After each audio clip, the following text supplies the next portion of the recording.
lanjutkan vlog ini.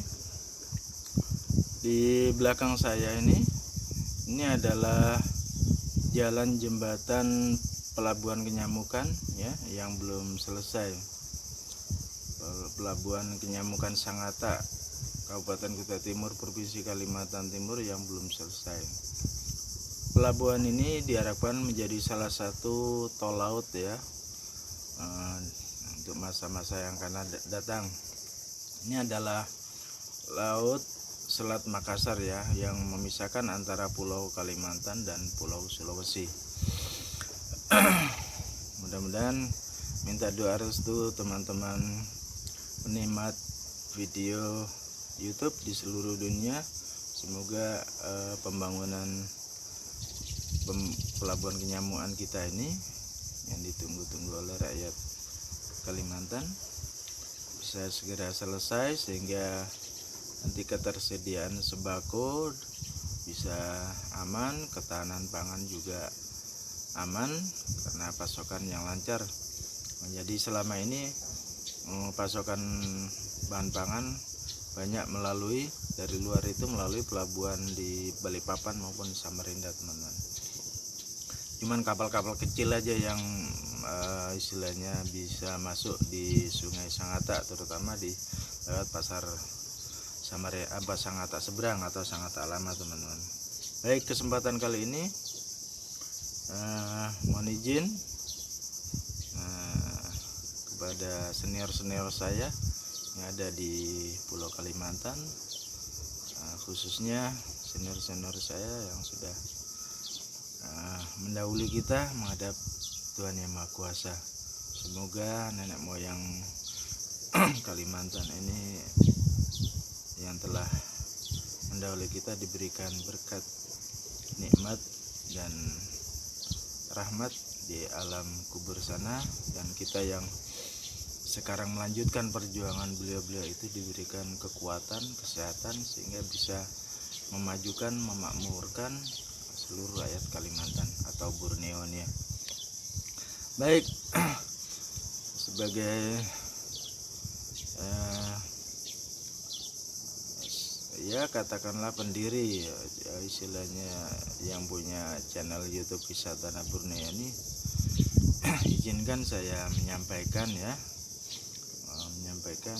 dengan situasi yang sedang lockdown ini, kita belum bisa kemana-mana ya, sekitaran rumah aja gitu. Jadi pengalaman saya yang pernah kita bergaul dengan orang-orang asli sini, cerita-cerita mereka itu mungkin mudah-mudahan adalah sedikit atau manfaat ya, sedikit manfaat untuk kita semua, khususnya teman-teman yang belum pernah merantau atau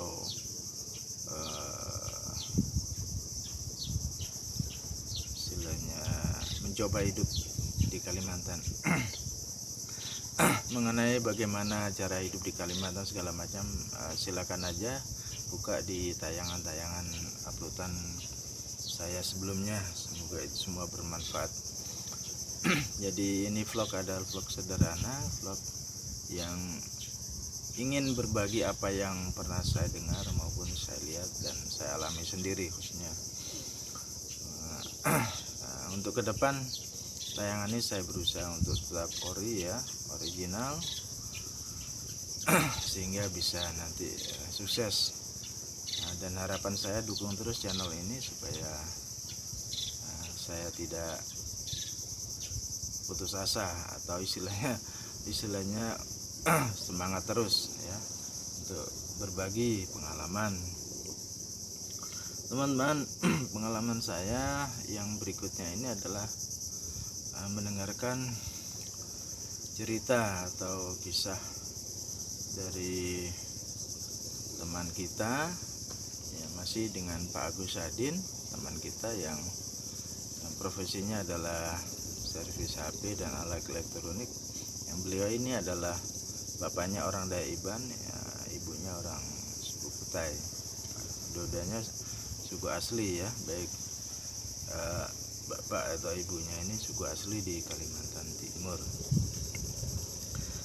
Teman-teman sekalian, kali ini Pak Agus Deni itu bercerita waktu beliau ke rumah saya tempo hari, waktu dia menyampaikan cerita di vlog sebelumnya itu yang belum sempat istilahnya saya rekam gitu. Saya ceritakan kembali bahwa intinya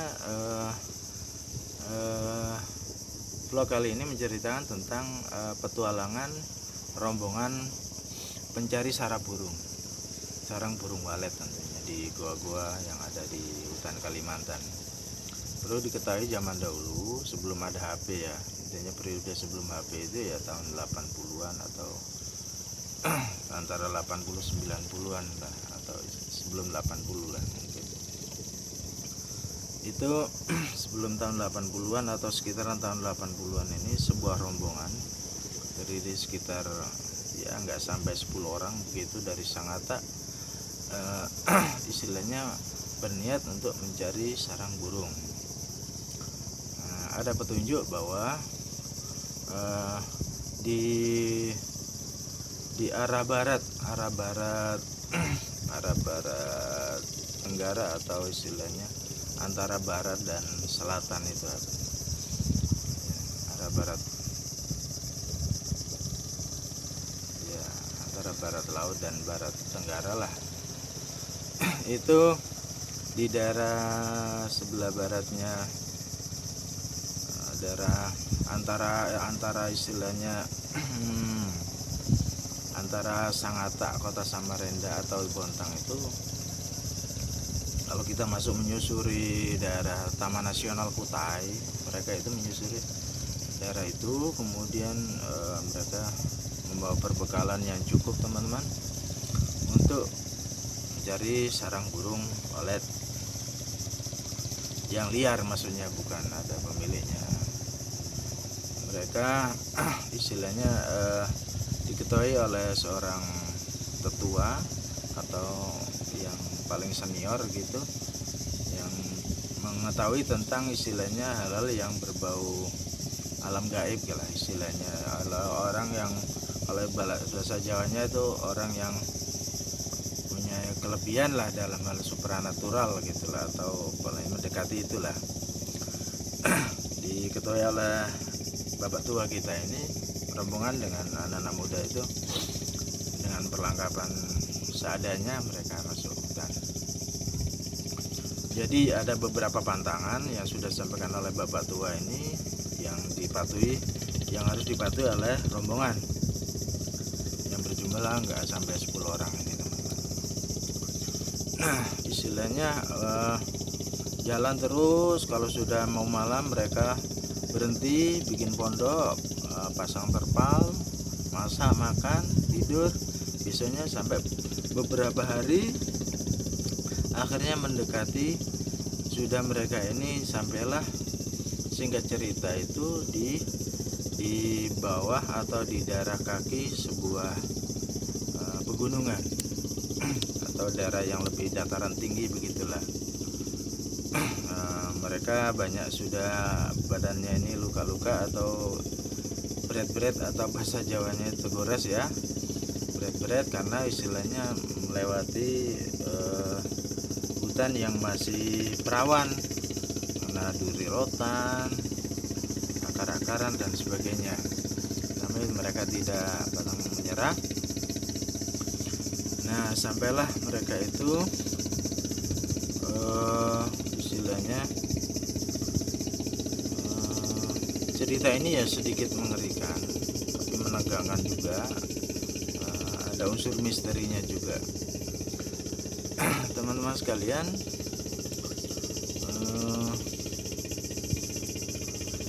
istilahnya salah satu teman ini yang paling belakang ini sudah mendekati daerah pintu gua itu, istilahnya mereka seakan-akan diikuti seekor anjing begitu ya, seekor anjing. Kemudian istilahnya anjing ini kenapa gelibet bahasa Jawanya itu, atau istilahnya ya nyerimpeti kakinya si teman satu ini di belakang ini.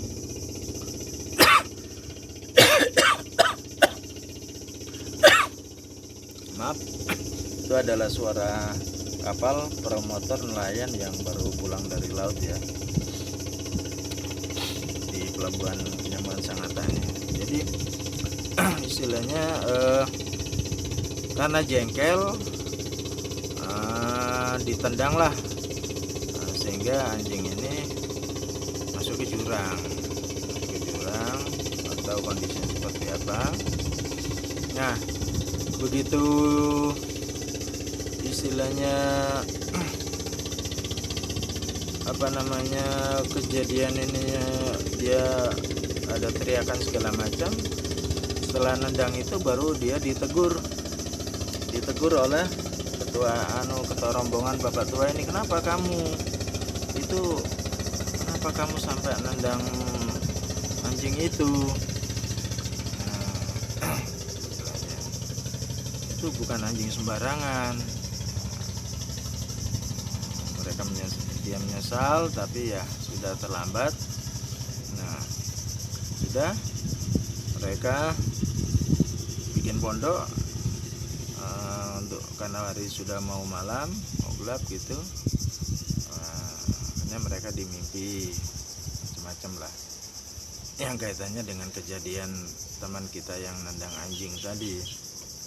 Esoknya, nah setelah sarapan, mereka istilahnya menemukan, setelah kemas-kemas campnya itu, mereka melanjutkan perjalanan sampailah di depan mulut sebuah gua teman-teman. Jadi bisa gambarkan gua batu ya.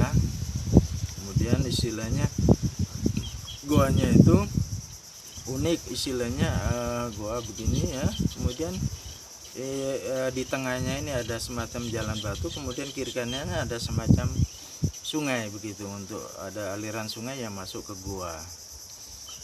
Karena ini batu-batu yang licin, jadi teman yang nendang anjing tadi itu nyok-nyokan, atau istilahnya sok-sokan lah, istilahnya dia di depan itulah.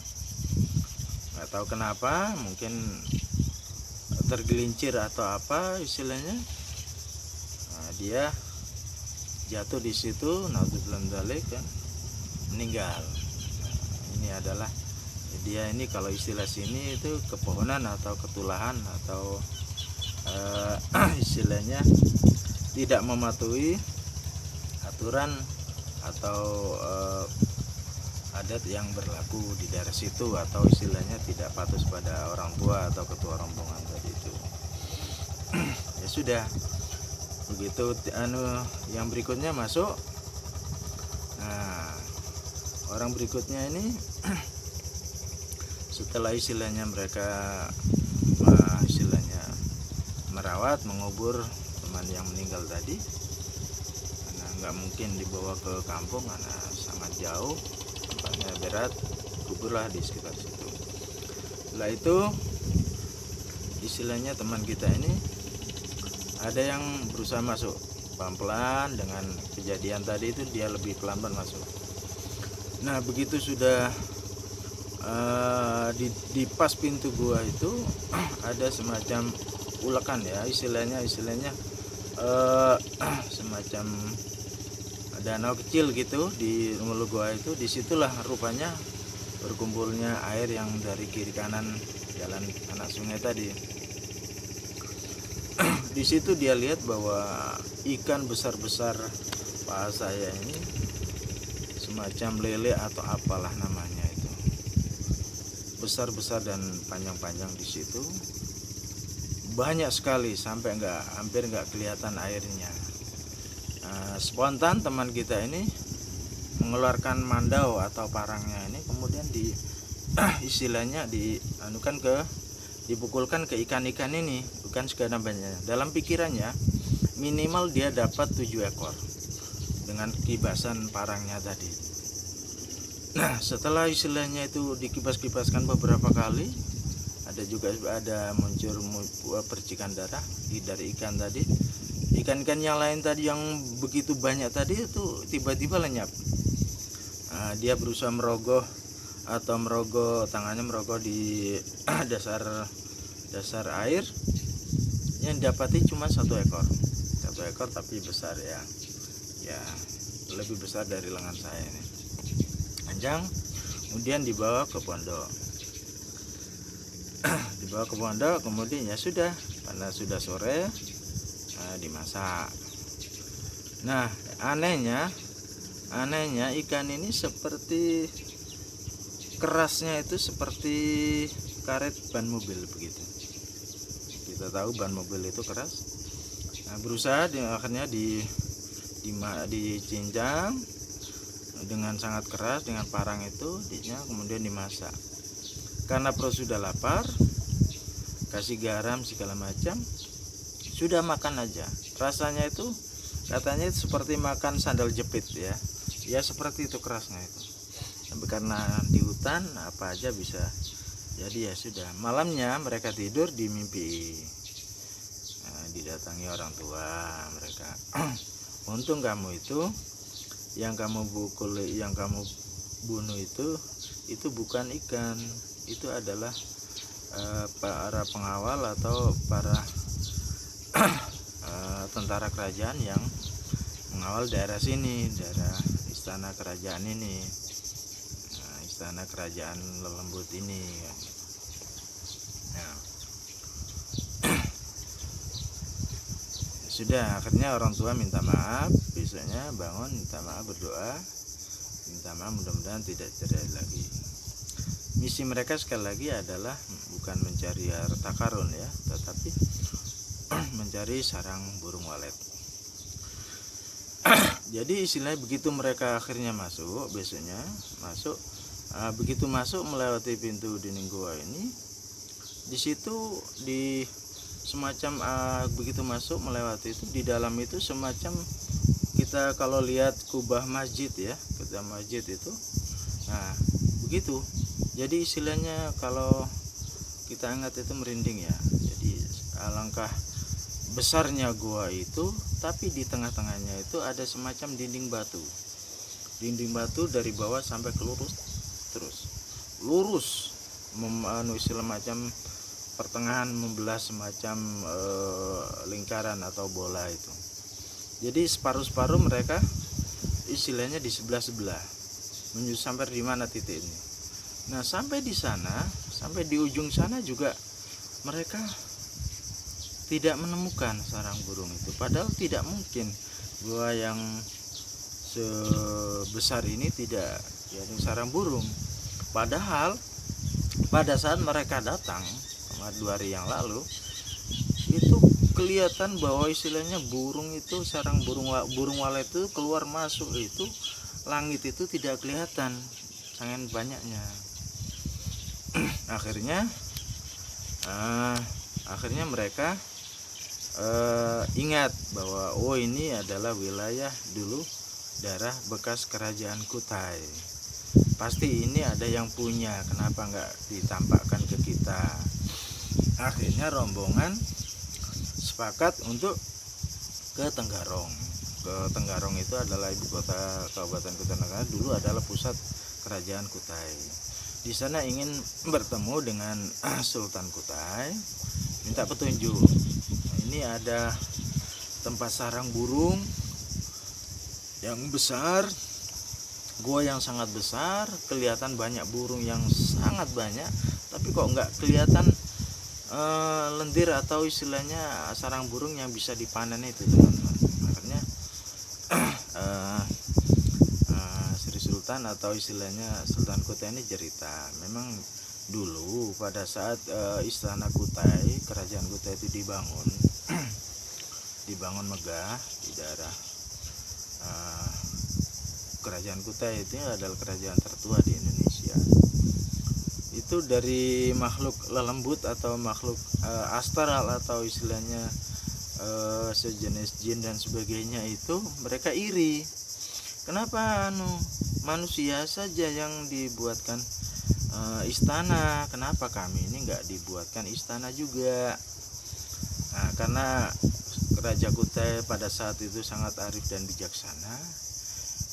Oke lah, kalian makhluk halus atau isi saudara-saudara kita yang kasat mata ini atau tidak bisa dilihat oleh mata ini, dibuatkanlah semacam tempat kerajaan atau istana di sebuah daerah pergunungan di tempat kita tadi itu.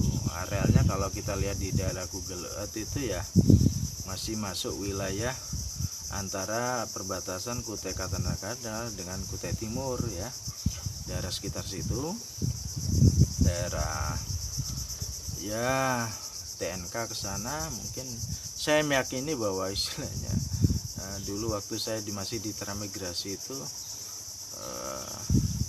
pernah tersesat sampai ke wilayah itu, tapi malam hari ya, dengan teman-teman dulu itu waktu kerja di HTI. Tapi kelihatan istilahnya ini kalau dari cerita teman ini, bukit ini atau gunung ini atau gua batu ini belum ada istilahnya dibuka, artinya ini daerah masih hutan belantara yang belum dijamah. Jadi singkat cerita, pada saat itu setelah komplain atau protes dari bangsa Jin dan yang saudara kita yang tidak kelihatan ini, ya selesai dibangun kerajaan, istana kerajaan itu, kemudian ya rupanya mungkin supaya tidak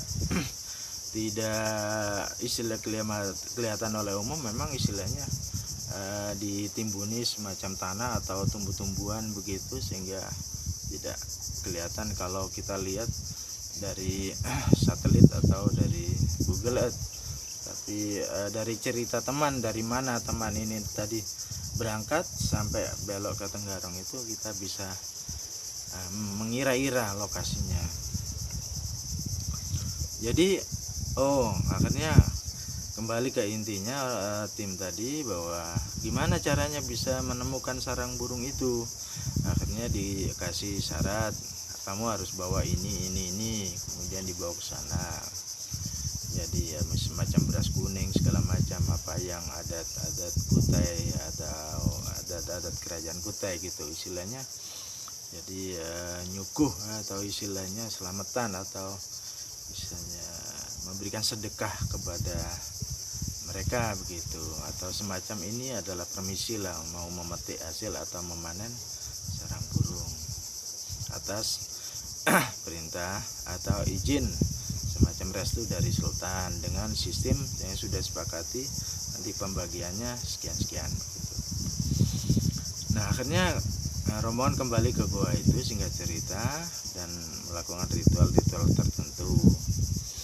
Jadi ya mereka sih istilahnya karena waktu itu belum ada jalan ya, jalan tembus atau jalan yang bisa dilalui roda 4 begitu, cuman jalan istilahnya belukar setapak begitu.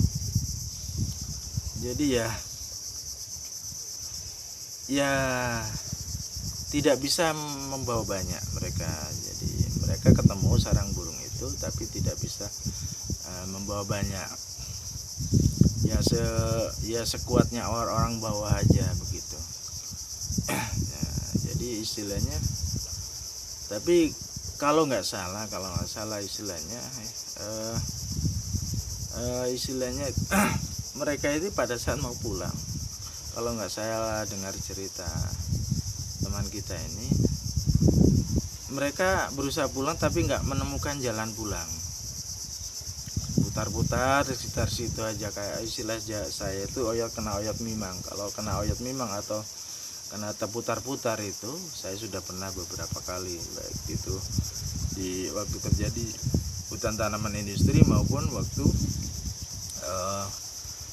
di daerah sekitar perkebunan kelapa sawit di daerah Kombing itu teman-teman. Dan banyak cerita kalau di Kalimantan itu, cerita tentang oyot mimang kalau bahasa Jawanya itu, atau terputar-putar di situ. Itu sudah istilahnya intinya bahwa ada dari makhluk lain yang sedang mengganggu kita, atau istilahnya apa maksudnya kita nggak tahu. Akhirnya sudah putus asa, mereka ini akhirnya berhenti. Kemudian nggak lama itu dilihat ada seorang perempuan di tengah hutan sedang memetik sayur. Tanpa babi bu, teman-teman ini menanyakan, bagaimana caranya kami pulang ini, kami mau ke Tenggarong. Oh, kalian dari mana? Itu dari gua itu. Waduh, sampean kok berani masuk gua itu? Kami yang tinggal di daerah sini aja nggak berani. Itu gua yang wingit atau angker itu ada penjaganya, atau itu nggak boleh diganggu. Ya sudah, istilah aku minta tolong, gimana caranya, tunjukkanlah jalan ke arah Tenggarong. Kami sudah terputar-putar, udah putus asa, capek. Udah gini aja, ambil daun ini semuanya, kemudian tutupkan di mata kalian sambil pejam, tutup mata. Nanti kira-kira berapa langkah begitu, istilahnya istilah 5 atau 7 langkah orang berjalan karena mereka nggak pakai menit ya di hutan. Anggaplah 5 menit, berikutnya atau 3 menit kalian buka lagi. Setelah kira-kira 3 atau 5 menit, setelah mata mereka ini yang pencari sarang walet ini ditutup daun yang ditunjukkan oleh cewek hutan tadi, akhirnya dibuka matanya dengan daun-daun ini. Sudah mereka di pinggir jalan raya menuju Tenggarong. Aneh tapi nyata, itulah cerita dari Tanah Borneo. Inilah kisah Tanah Borneo ya. Jadi masih banyak kisah yang belum terungkap ya, oke. Semoga kisah kecil ini bisa bermanfaat untuk kita semua. Tetap semangat, mudah-mudahan semangat kalian menular ke saya dengan video atau vlog sederhana ini. Saya sudah tua, sudah setengah abad lebih usia saya. Mudah-mudahan tidak hanya menginspirasi teman-teman, tapi khususnya anak dan keturunan saya. Jadi yang penting hidup di Kalimantan itu adalah inti dari cerita ini adalah mematuhi adat istiadat, halal yang tidak boleh dilanggar itu jangan dilanggar ya. Ya, keharusan atau kewajiban atau petua orang tua di sini kalian ikuti. Orang hidup itu yang cari adalah selamat. Kalau masalah uang atau kekayaan, kedudukan jabatan itu sudah ikuti aja, air mengalir itu pasti ke laut. Yang penting sabar, semangat, dan di mana bumi dipijak, di situ langit dijunjung. Sekali lagi, di mana bumi dipijak, di situ langit dijunjung. Menghargai, toleransi, segala macam dibutuhkan. Tidak hanya kita hidup di Kalimantan, dimanapun seperti itu hubungan perikemanusiaan. Oke, semoga Indonesia tetap jaya, Indonesia sehat, bebas malapetaka, amin ya rabbal alamin. Wassalam, merdeka.